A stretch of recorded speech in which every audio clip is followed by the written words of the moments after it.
Je suis déjà tombée une fois à vélo du coup. Due in 0 minutes. We did it. Ah, c'est si lourd. Je me suis fait embaucher en tant que livreuse par une entreprise qui promet de livrer vos courses dans tout Paris en 10 minutes.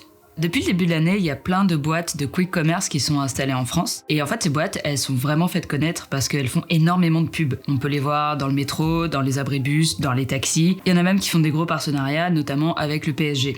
Nous, ce qui nous a intrigués, c'est la promesse de ces boîtes de livrer en 10 minutes. Est-ce que c'est possible logistiquement et humainement ? Est-ce que la sécurité des livreurs est garantie ? Est-ce qu'on est vraiment embauché en CDI ? On voulait vraiment voir depuis l'intérieur les conditions de travail de la plateforme. Et du coup, pour ça, j'ai postulé et je suis devenue rideuse chez Gorillaz. Tout d'abord, il faut préciser qu'on a conscience d'où on parle. On ne pense pas du tout que notre parole elle soit plus légitime que celle des coursiers et des livreurs à vélo qui font ce métier depuis des années. D'ailleurs, pendant mon immersion, c'est vraiment eux qui m'ont le plus appris et qui m'ont le plus décrit la situation sur le terrain. Évidemment que c'est un métier qui est très dur et physique. Mais ce qui change vraiment avec le quick commerce, c'est vraiment cette promesse de livrer des courses en moins de 10 minutes. J'ai vraiment eu aucun mal à me faire recruter. Toutes ces entreprises recrutent vraiment à tour de bras. Tout ce que j'ai eu à faire, c'était remplir un formulaire dans lequel on me posait des questions vraiment très basiques, comme est-ce que j'ai le droit de travailler en France, est-ce que je parle français, etc., etc. Et j'ai très rapidement été recontactée par une personne du service des ressources humaines, avec qui j'ai passé un entretien avec une dizaine de personnes. Il y en avait beaucoup d'ailleurs qui étaient en ce moment des livreurs pour Deliveroo ou pour Uber Eats. Ça montrait bien que quand même ils étaient très attirés par cet aspect être en CDI. Tous ces employés sont embauchés en CDI. On n'a pas du tout de contrat en tant qu'auto-entrepreneur ou alors en intérim ou du travail saisonnier. Après ça, j'étais embauchée et en quelques jours, c'était plié et j'ai pu avoir mon emploi du temps. Donc là, j'ai ma formation du premier jour. Ça se passe dans une rue qui est juste derrière, là-bas. Et donc, je vais y aller. J'étais placée dans un entrepôt du sud parisien, vraiment plutôt discret, dans une petite rue. Il n'y a pas vraiment de fenêtre, on ne voit pas ce qui se passe à l'intérieur. Il y a juste des gens, des riders du coup, qui font des allées et venues à vélo toute la journée. Et c'est dans cet entrepôt en fait que j'ai eu ma formation. Elle a duré 2 matinées, qu'on m'a rappelé ce que je devais faire, comment est-ce qu'il fallait que je me comporte avec les clients, comment est-ce qu'il fallait que je me comporte sur la route. Vous aurez aussi une formation sur tout ce qui concerne la sécurité. Comme vous allez être rider, ça va être un point assez important puisque l'idée c'est que vous restiez toujours en sécurité sur la route pendant les livraisons. C'était rassurant parce qu'à ce moment-là, on nous a vraiment dit qu'il fallait qu'on fasse très attention à notre sécurité en tant que rider. À ce moment-là, on nous présente aussi comment ça se passe un petit peu dans l'entrepôt. Donc, quel va être le rôle des riders, mais aussi quel va être le rôle des préparateurs de commandes, qu'on appelle pickers. C'est aussi à ce moment-là qu'on nous dit que, en moyenne, pour qu'une livraison arrive vraiment en moins de 10 minutes chez le client, il faut que la préparation de la commande prenne moins d'1 minute 35 et que le temps de livraison moyen, il est de 6 minutes 20. Et c'est à ce moment-là, du coup, qu'ils nous font essayer le matériel. Ils nous donnent un casque. Ce superbe casque. Une grosse veste qui est imperméable et polaire, 3 t-shirts, un pantalon de pluie. On passe aux choses un petit peu plus sérieuses, donc les vélos. Et pour ça, ils nous donnent une adresse qui est à peu près à 500 mètres de l'entrepôt. Et ils nous demandent d'y aller, de prendre une photo devant et de revenir. L'adresse, elle est à 500 mètres et moi, je prends à peu près 5 minutes pour faire le trajet. Donc, je me rends compte que ça va être vraiment très difficile de faire les livraisons en moins de 10 minutes, tout en respectant le code de la route. Ah, c'est rouge, c'est rouge. Et d'ailleurs, en parlant du code de la route, les seuls moments où il y a vraiment des questions dessus, c'est lors d'un test de fin de formation où on nous pose 2 questions sur des panneaux. Moi, j'ai quand même répondu faux à une de ces questions et j'ai été embauchée. The woman was too stunned to speak. Donc là, c'est le 3e jour. C'est mon premier vrai jour de livraison. Mon shift, c'est 15h30 minuit. Normalement, j'ai 30 minutes de pause à un moment qu'il faut que je prenne avant la fin de mon shift. Ciao! Il faut savoir que les journées, elles sont organisées en 2 shifts. Il y en a un premier qui est de 7h à 15h30 et le deuxième, il est de 15h30 à minuit. Moi, mes 2 shifts, ils sont de nuit, le samedi et le dimanche. Le samedi et le dimanche étant les 2 plus grosses journées de la semaine, j'ai pu voir vraiment par moi-même comment est-ce que ça se passait à ce moment-là pour les riders et pour les pickers.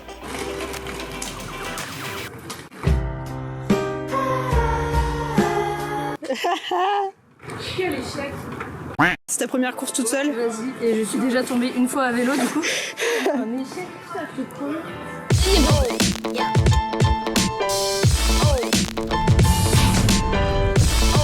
Ouh là là, la porte. On va voir si c'est dans la zone ou pas. Ah, ouais. Bah, c'est vrai que c'est un peu loin. Bah, bien sûr. Mais genre, j'ai commencé le truc et il me disait 13.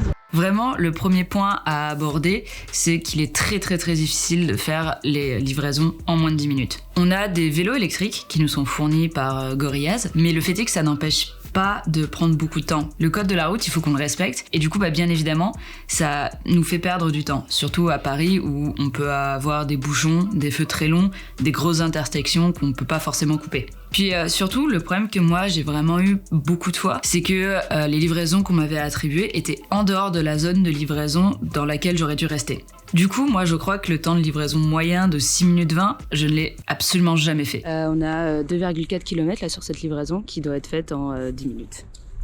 Parce qu'en plus du temps de trajet, en fait, il faut prendre le temps de garer son vélo, de regarder le code du client, de monter, de prendre l'ascenseur, de sonner chez eux et vraiment de remettre la commande au client. Et la plupart du temps, je faisais plutôt les livraisons en 15 minutes. Escalier A, 3e étage au fond du couloir.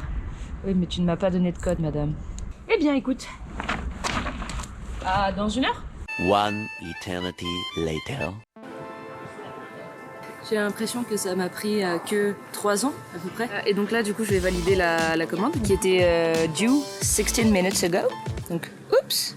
Du coup, pour réussir à aller un peu plus vite et à améliorer leurs statistiques, il y a certains livreurs qui m'ont dit qu'ils avaient mis en place des petits trucs et astuces. Par exemple, nous, sur l'application, on est censé appuyer sur le bouton « La commande est bien livrée » seulement une fois qu'on a remis la commande au client. J'ai des collègues qui m'ont dit qu'au final, ils appuyaient sur ce bouton dès qu'ils arrivaient en bas de l'immeuble ou dès qu'ils avaient appelé le client pour les prévenir qu'ils étaient là. Aussi, il faut préciser qu'on est très dépendant de l'application et qu'elle peut parfois aussi avoir des bugs. C'est où la rue du cimetière ? On n'est pas du tout à l'endroit. Oh punaise. Mais attends, qu'est-ce qui s'est passé avec l'application du coup qui me met cet endroit-là et qui me met quand Il y a un bug avec l'appli. Ouais, il y a un gros bug avec l'appli. Donc là, on est au niveau du Panthéon, il faut qu'on aille près de Place d'Italie. Voilà. Au final, ils ont quand même été très gentils avec moi parce que j'ai vraiment, je pense, jamais fait les livraisons en 10 minutes.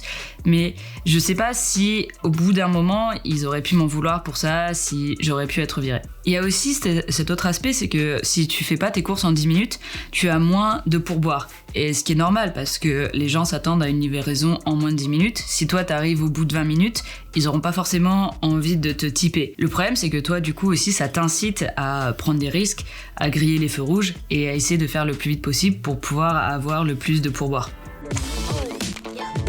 Due in 0 minutes. We did it. Le deuxième point très important à aborder, c'est les vélos. Ils sont à assistance électrique, ce qui veut dire que jusqu'à 25 km/h, ils nous aident, ce qui est génial pour les montées et ce qui fait vraiment aller très vite sur la route. 4e fois. Je sais pas comment toi tu le fais. Et moi, je suis en musculaire. Mes cuisses. Moi, je suis pas aux fesses en vrai. Chacun son combat. Et puis surtout, il y a vraiment des problèmes avec ces vélos. Moi, dans mon entrepôt, on m'a dit qu'il y avait un vélo qui était débridé. Le deuxième jour, j'ai pu l'essayer et je me suis vraiment très vite rendu compte qu'avec celui-là, j'avais quasiment jamais besoin de pédaler. Lui, c'est le vélo qui est débridé, parce qu'il va vraiment hyper vite par rapport à ceux que j'ai pu tester. Et surtout, les autres avaient, à partir d'un certain nombre de kilomètres/heure, arrêté de donner de la puissance. Et lui, j'ai pas l'impression qu'il arrête. Du coup, c'était vraiment hyper agréable, mais en fait, c'est surtout hyper illégal. Et ça, tous les riders et le Captain Rider, ils étaient au courant. T'as aussi des problèmes de manutention des vélos. C'est normalement aux personnes de l'équipe de s'assurer que les vélos sont toujours chargés à tout moment pour que les riders puissent partir. Le problème, c'est qu'à la fin, surtout quand c'est des grosses journées, il y a tous les vélos qui sont en train de charger en même temps. Donc tu pars avec un vélo au final qui est pas complètement chargé. Et moi, ça m'est arrivé une fois, il y avait plus de batterie. Moi, j'ai juste dû au final rouler avec un vélo qui fait 20-25 kilos avec en plus le poids du sac sur les épaules. Oh, on n'a plus de batterie autant dans son corps que sur le vélo. Ah putain. Ah, c'est si lourd. Et justement, le sac et le poids du sac, c'est le plus gros problème en tant que rider. Déjà, les sacs sont vraiment absolument énormes. Je fais à 1m70, mais pourtant les sacs prenaient une place absolument impressionnante. Par rapport à Deliveroo, où les commandes au final c'est des repas, les commandes sur Gorillaz, c'est des courses.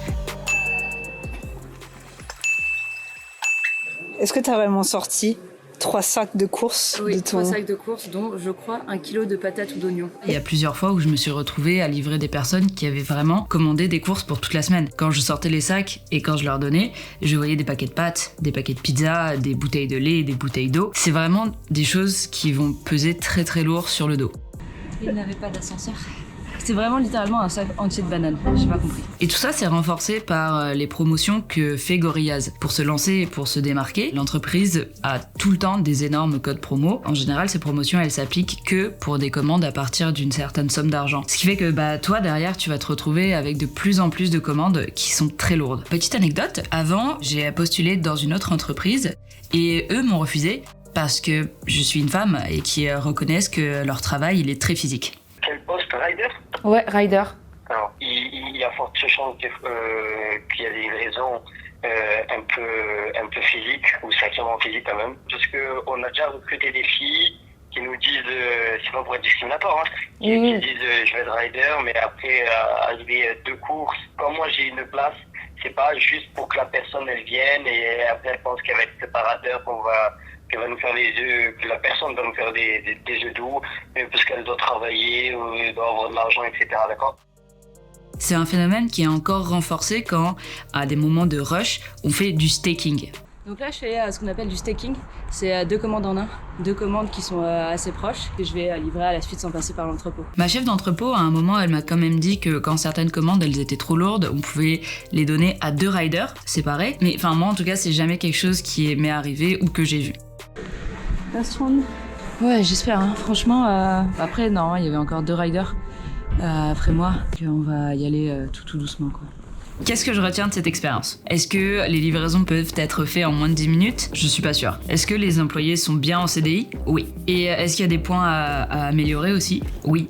Notamment le poids du sac. Il faut absolument qu'il passe au vélo cargo parce que c'est pas possible d'avoir autant sur le dos pendant autant d'heures d'affilée. Ce que mes collègues m'ont dit, qui étaient tous en majorité des anciens livreurs, Deliveroo ou Uber Eats, c'était que les conditions de travail, elles étaient quand même bien mieux chez Gorillaz. Être en CDI, ça offre une vraie protection. C'est absolument incomparable quand tu veux trouver un appartement ou prendre un crédit. Il y a aussi le fait que t'es payé, que tu fasses 4 ou 24 courses, au final tu seras payé à l'heure. T'as un autre gros avantage aussi, c'est que t'es pas obligé d'attendre sous la pluie, tu peux rentrer à l'entrepôt, te réchauffer 5 minutes. Il y a aussi le fait que l'entreprise est assez jeune. Ce que des gens nous ont dit, c'est que si tu commençais en tant que livreur, t'avais quand même pas mal d'opportunités de grimper les échelons et au final de te retrouver avec un poste à responsabilité.